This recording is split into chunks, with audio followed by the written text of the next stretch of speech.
Why is the book order different in the Christian Bible versus the Jewish Tanakh? The difference in book order exists because the Christian Old Testament is modeled after an ancient Greek translation called the Septuagint, whereas the Jewish Bible follows the traditional Hebrew structure known as the Tanakh. While both traditions contain the exact same core Hebrew texts, they group and sequence them to emphasize completely different theological narratives. The primary differences in categorization, historical flow, and narrative endings explain why the two collections are organized so uniquely. 1. Different structural categories. The two traditions group the books into distinct categories based on literary genre versus historical authority. The Jewish Tanakh. 3 sections. The word Tanakh is an acronym for its 3 divisions: Torah, law, instruction, the first 5 books; Nevi'im, prophets, historical narratives like Joshua and Kings, alongside major and minor prophets; Ketuvim, writings, a diverse collection of poetry, wisdom literature, Job, Proverbs, and late historical books; Daniel, Ezra, Nehemiah, Chronicles.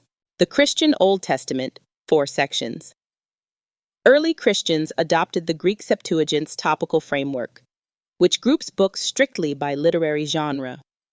Law, the Pentateuch; history, Joshua through Esther; poetry, wisdom, Job through Song of Solomon; prophets, Isaiah through Malachi. 2. Chronological flow versus covenantal authority. The Christian arrangement reorganizes the books to create a continuous, chronological timeline of Israel's history. For example, the Book of Ruth is moved out of the writings and inserted after Judges because the story explicitly takes place during the era of the Judges. Similarly, the Book of Daniel is classified as a writing in the Tanakh because Daniel did not hold the formal community office of a prophet, and the book was compiled later in Israel's history. Christian Bibles move Daniel into the prophets category due to the highly prophetic and apocalyptic nature of its visions. 3. The theological target of the endings.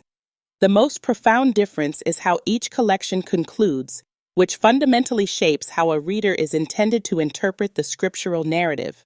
The Tanakh ends with 2 Chronicles. The Hebrew Bible concludes with King Cyrus of Persia issuing a decree for the Jewish exiles to return to Jerusalem and rebuild the temple. This leaves the narrative focus on the restoration of the Jewish people to their promised land and the ongoing faithfulness of God to his covenant. The Old Testament ends with Malachi.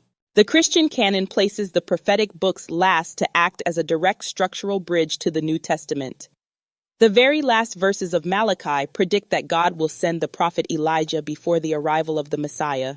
For Christians, this points directly to the next page of their Bible, the Gospel of Matthew, where John the Baptist arrives in the spirit of Elijah to announce Jesus.